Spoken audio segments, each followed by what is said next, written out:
Les grands titres de l'actualité, une présentation de Addict Remorquage et Transport et Mécanique, les spécialistes. Maintenant à Montmagny, c'est Addict, 234-34-61.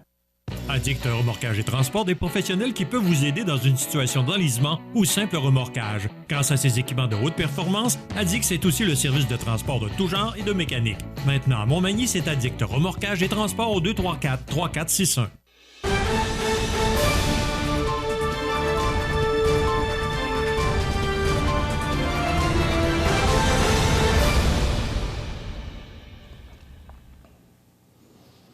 Nous sommes le vendredi 6 janvier. Bon vendredi!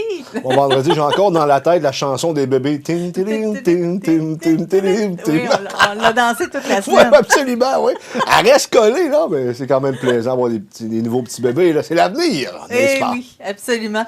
L'avenir qui va profiter peut-être des fins des horaires de faction pour les ambulanciers de Montmagny. Oui, oui, c'est sûr qu'il y a quand même un certain délai avec des ambulanciers. Au moins un petit 20 ans, mais quand même, on n'aura plus d'horaire de faction à Montmagny pour le service par action qui s'occupe des services ambulanciers localement. Là. Ben, tu sais que c'est un problème également pour la rétention de personnel parce que les horaires de faction, c'est pas facile. Il faut que tu restes chez vous, proche de la caserne. Tu n'as pas réellement de vie. On a entendu longuement Stéphane Lebaille, le représentant syndical des paramédics de Saint-Jean-Port-Gilles, en parler. Mais là, Montmagny, tu sais que au mois de juin dernier, l'ex-député provincial Marie-Ève Proulx, l'ex-député de Côte-du-Sud, avait annoncé des montants pour 4 localités de Côte-du-Sud, dont Montmagny. Fait qu'à partir du 15 janvier, c'est terminé les horaires de faction. Juste pour expliquer rapidement, les horaires de faction, si j'ai bien compris, là, c'est que les gens devaient être disponibles pendant 24 heures sur 24 pendant 7 jours. Oui, puis ils n'étaient pas payés au complet parce que c'était comme nébuleux, mais en même temps, c'est que tu n'avais pas de vie. Ça veut dire que tu ne peux pas prendre un verre de vin avec ta femme le soir au cas que tu allais être appelé. Puis en plus de ça, il y avait un délai, hein, parce que là, avec les nouvelles horaires, on va avoir une ambulance, un véhicule qui est toujours disponible à Cap-Saint-Ignace en réalité, et ça va couvrir davantage de territoire. Et tu sais que le temps d'intervention, notamment pour un arrêt cardiaque ou autre, souvent ça se joue en minutes, voire en secondes, de sorte qu'il faut être là le plus rapidement possible. Je pense que c'est un pas dans la bonne direction. Également pour aller chercher des nouveaux ambulanciers, parce que lorsque tu as des horaires réguliers, ben, c'est plus facile pour la rétention de main-d'œuvre et avoir du nouveau personnel. Puis tu sais qu'on est en pénurie de main-d'œuvre comme partout ailleurs. D'ailleurs, je pense que tu vas en parler prochainement dans le prochain bloc. Ben, je peux en parler rapidement. Allons-y, parce que tu es un peu dans la même lignée, si on veut. Oui, parce que ce matin, on apprenait, selon une enquête de Manpower Group sur les perspectives d'emploi, que 48 des employeurs québécois entendent embaucher du personnel au cours du prochain trimestre. Je veux dire, c'est pas une grosse surprise, on le sait. Non, mais on est déjà en pénurie de main-d'œuvre. Donc là, on sait que, oui, il y en a de l'emploi. Puis au niveau, parce qu'on parle beaucoup d'inflation et tout ça, si l'emploi reste et qu'au contraire, on a besoin d'employés et non pas, on coupe pas des emplois, justement, bien ça va nous aider à passer à travers tout ça, là. Oui, je le sais, mais en même temps, on sait qu'il y a minimalement 7 000 fonctionnaires de trop au Québec. Là, depuis 2015 ou 2016, je pense, on a une augmentation de 7 000 fonctionnaires supplémentaires. Au fédéral, c'est 70 000, alors que ces gens-là auraient été très utiles sur le marché du travail traditionnel parce que, justement, comme tu viens de le dire, on est en pénurie de main-d'œuvre, on a besoin d'engager parce que, tu sais, localement, là, on a connu ça. Des contrats refusés parce qu'on n'avait pas assez de personnel là, pour remplir les contrats. Ça va aussi loin que ça. Tu comprends que nos petites PME crient fort là, au gouvernement, mais en même temps, le gouvernement... je veux dire, il y a des limites à ce qu'il peut faire aussi, mais la seule chose, je pense, pas la seule chose, mais une des choses qu'il pourrait faire, c'est d'arrêter d'engager des fonctionnaires, des pousseurs de crayon. Puis je ne dis pas que c'est juste ça, là, on s'entend. Là. Mais il a facilité l'immigration aussi, là, parce qu'il y en a des gens là, qui veulent venir, parce qu'à un moment donné, on leur a dit à l'engager à l'international. Fait que là, les gens se sont mis à faire des entrevues à l'international, mais ça prend plus qu'un an avant que ces gens-là puissent arriver. Tu sais que des fois, on fait des rendez-vous d'affaires là, où on cherche où ce qu'on offre des emplois. Là. Je sais que Bernard Généreux en avait organisé une. On en a plusieurs. Là. Ben, moi, ce que je leur conseille à ces gens-là, c'est d'ouvrir un kiosque juste à côté du chemin Roxham. Ça a l'air que ça rentre, là, puis il n'y a pas de problème. Fait qu'engagez-les direct. De toute manière, Tu comprends que je Oui, fais, oui, je fais un peu de c'est cynisme ironique, ce là, matin, c'est ça. là, mais quand même, il va falloir qu'on trouve, comme je le dis, des solutions là, qui vont perdurer dans le temps et non juste des solutions temporaires. Puis en même temps, il y a le problème de la langue aussi. Si on fait rentrer énormément des migrants et les immigrants en question n'apprennent pas le français, on n'est pas plus avancé. Je veux dire, à court terme, on règle une partie du problème de la pénurie de main-d'œuvre, mais à long terme, on perd notre culture, on perd notre langue. C'est pas mieux non plus. Non, je pense qu'on doit trouver un équilibre juste Ouais. là-dedans, sans pour autant passer pour des racistes. Si on parle de peut-être ralentir l'immigration pour mieux les intégrer, en même temps, il y a la réalité du marché du travail. C'est tout un casse-tête pour nos gouvernements. Ça, c'est clair. José, tu voulais me parler justement d'un coup de pouce de Québec pour le cofondateur de la CAQ. C'est pas la première fois. Là, on parle de la compagnie là, North Star, qui appartient notamment là, en partie au cofondateur de la CAQ, Charles Sirois. Et tu sais plutôt qu'on a déjà investi 38 millions des gouvernements dans ce projet-là. On veut réinvestir. On a demandé voir au gouvernement c'était quoi le montant. On n'a pas eu de réponse. C'est sûr qu'il y a apparence de conflit. Pourquoi? Parce que justement, Charles Sirois, c'est le cofondateur de la CAQ. Ça, c'est d'un. Deuxièmement, Charles Sirois, c'est milliardaire. Là. Je comprends pas pourquoi ces compagnies-là ont besoin de l'argent de la population, du gouvernement, pour faire avancer leur projet, alors qu'ils sont amplement capables de s'autofinancer.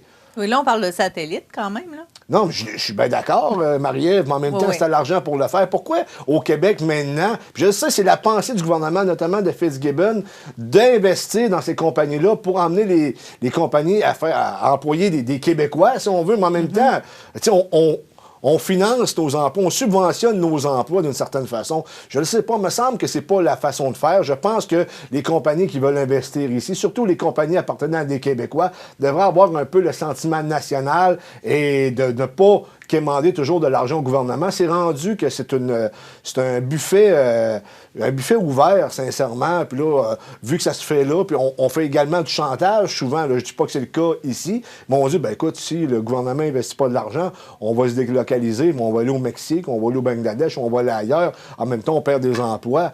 Je veux dire, il y a une limite à ce qu'on peut faire, je pense, et il y a une limite également à ce type de capitalisme-là. Je pense qu'on devrait revenir à un capitalisme plus comme à l'époque des années 80, où il y avait également, comme aux États-Unis, en France ou ailleurs, une fierté nationale et pas juste une fierté de mondialiser l'économie, parce que lorsqu'elle est mondialisée, tu perds ton sentiment d'appartenance. Et c'est qui prend des décisions? Tu sais, je te donne un exemple simple. Facebook, là, tout le monde a ça ou à peu près, mais lorsque tu as une plainte à faire à Facebook parce que ton compte a été suspendu pour X raison que ce soit, t'appelles qui? Tu sais, si dans le temps, ce service de proximité-là, un exemple, c'était, mettons, c'est ma TV qui le faisait, ben, t'appelles Michel Montminy ou José Soucy ou Marie-Ève Lamonde, puis tu dis, hey, ça marche pas, là. Ah oui, on va te régler ça sera pas trop long. Mais là, t'appelles qui? C'est un problème avec Facebook, Twitter et compagnie. Oui, c'est gros, hein. Ben, c'est rendu gros, puis t'as plus ce sentiment d'appartenance-là aussi. Je peux te donner l'exemple également du Canadien de Montréal. En 93, t'avais énormément de Québécois lorsqu'ils ont gagné la Coupe Stanley. Oui. Là, maintenant, les Québécois, il y en a quelques-uns, mais c'est plus pareil, je veux dire. J'ai parfois l'impression, entre autres, si tu parles du Canadien de Montréal, j'ai parfois l'impression qu'ils gardent des Québécois pour la forme. Oui, mais en même temps... Ils les utilisent pas toujours autant qu'ils Oui, mais ils ont là. perdu l'essence du hockey. Je veux dire, c'est notre sport national. C'est juste rendu une question de business. Je te dis pas qu'il n'y a pas encore des bons joueurs qui dans la Ligue nationale. C'est juste que tu n'as plus le même sentiment d'appartenance, tu n'as plus la même fierté que si tu jouais pour le Canadien. Tu vas jouer pour les Blues ou ailleurs. Tu es dans la Ligue nationale, tu gagnes des millions, c'est le principal.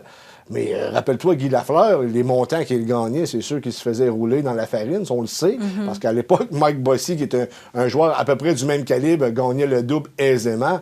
Mais tout ça pour te dire, Marie-Ève, que... oui, l'argent, oui, le mondialisme jusqu'à un certain point, mais je pense qu'il faut revenir à des valeurs plus traditionnelles et reconnecter avec le cœur des gens parce que, oui... au début, lorsque tu parles juste de grosses business, de gros argent, c'est payant, mais à long terme, tu t'y perds un peu, alors que tu oublies l'essentiel, qui est le cœur, je pense. Ça fait maintenant 11 mois, José, que la Russie a attaqué l'Ukraine. Déjà. On sait que cette semaine, Vladimir Poutine a demandé un cessez-le-feu. Absolument. La demande du chef de l'Église orthodoxe et puis du leader turc, je pense, du président turc, là. Erdogan, c'est Jacques qui vient de me souffler ça, je ne le savais pas, je vous le dis tout de suite. Ceci dit, effectivement, mais en même temps, cette guerre-là ne finit plus de finir. Vois-tu, là, les Français qui ont annoncé là, qu'ils allaient Ben, je ne sais pas si c'est donner ou vendre des chars d'assaut, mais légers, c'est-à-dire que ils ne fonctionnent pas à l'ail, je veux dire, c'est des roues. C'est des chars qui n'étaient plus en fonction dans l'armée française. On s'apprêtait à s'en départir parce qu'on est rendu avec des nouvelles technologies. Et là, on va vendre ça ou donner ça à l'armée ukrainienne qui est pratiquement battue. Je veux dire, c'est impossible que l'Ukraine remporte la guerre telle qu'elle est actuellement face à la Russie. Et tu sais que la Russie, très, très récemment, là, dans la mer de Chine, dans ce secteur-là, on fait des manœuvres, la marine chinoise avec la marine russe. Je veux dire, ça n'est pas à prendre à la légère. Je ne pense pas que l'Occident, par l'entremise de l'Ukraine et visiblement de l'OTAN, va être en mesure de remporter cette guerre-là. Il va falloir qu'on trouve des solutions autres que guerroyer. Je pense que récemment, on l'a vu, d'ailleurs, Infoman, la ministre des Affaires extérieures canadienne, Mélanie Joly, là, qui dit oui, il faut leur envoyer des armes. Là, je la paraphrase un peu. Mais il n'y a personne qui parle de paix là-dedans. Est-ce que c'est Mélanie Joly ou Justin Trudeau ou Macron qui vont aller faire la guerre? La chair à canon, là, c'est le peuple ukrainien. Il faut que ça cesse de trouver des solutions pacifiques à ce conflit-là. Mais oui. En même temps, c'est sûr qu'ils n'écoutent pas CMA TV, là. Ils n'écoutent pas les conseils de politique internationale de José Soucy, mais quand même, mais il va falloir qu'on trouve d'autres solutions que la guerre. C'est compliqué avec Poutine, quand même, de trouver d'autres solutions. Oui, mais c'est pas juste Poutine. C'est parce que là, on est en guerre. Il y a énormément de propagande des deux côtés.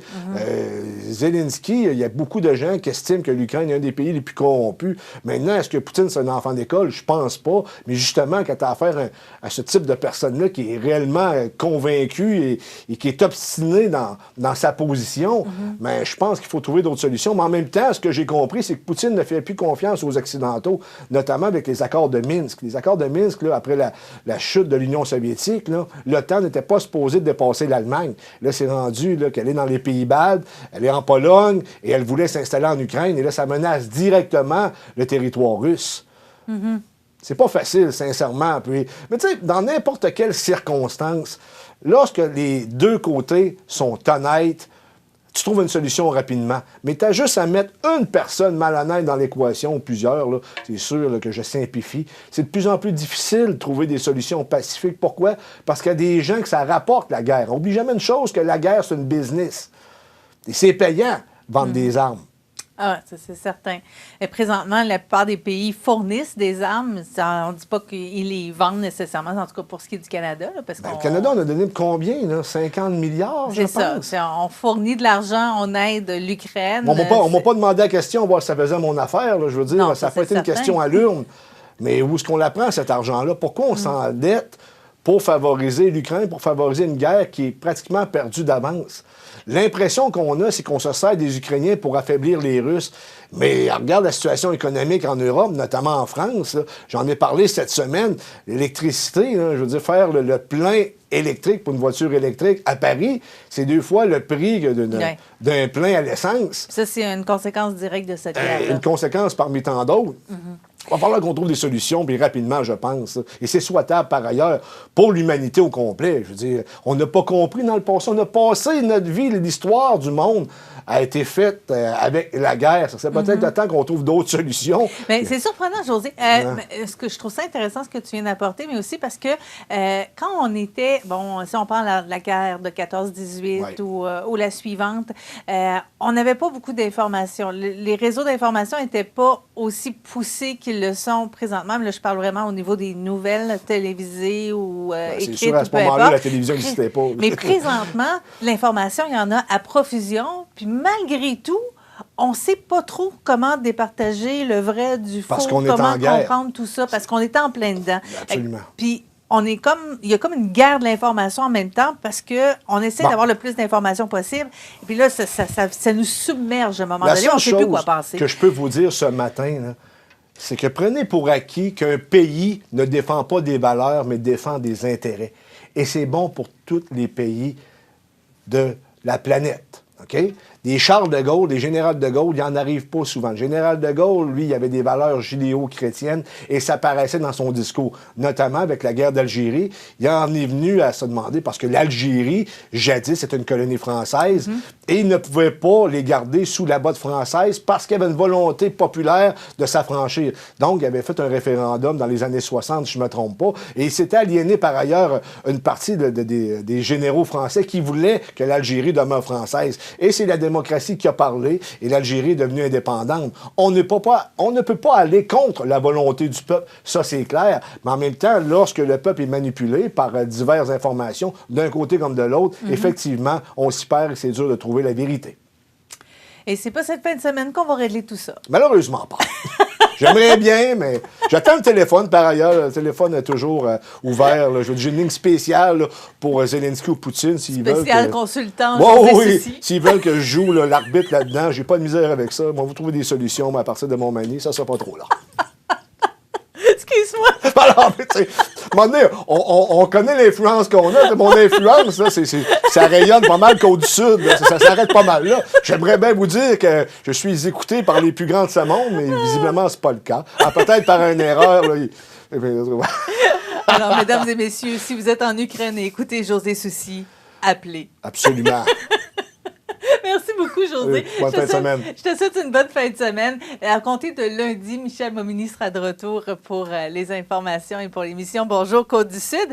Également, il y aura Luc Carbonneau qui sera là pour les sports et il y aura une entrevue avec Karine Boutin. C'est le retour à la normale. Donc, Karine Boutin du Havre des Femmes qui sera au rendez-vous en entrevue lundi matin avec Michel Momini. D'ici là, je vous souhaite une superbe fin de semaine. Il y aura du soleil pour nous ce dimanche. On pourra en profiter bien que ce soit un peu plus frais. Aussi, merci particulier à Jean Carbonneau à la production et à la réalisation de l'émission. Merci à José Soucy à la rédaction des nouvelles. Alors, passez du bon temps. Moi, je vous retrouve vendredi prochain, lundi à la météo, bien sûr, mais vendredi prochain pour les informations. Au revoir.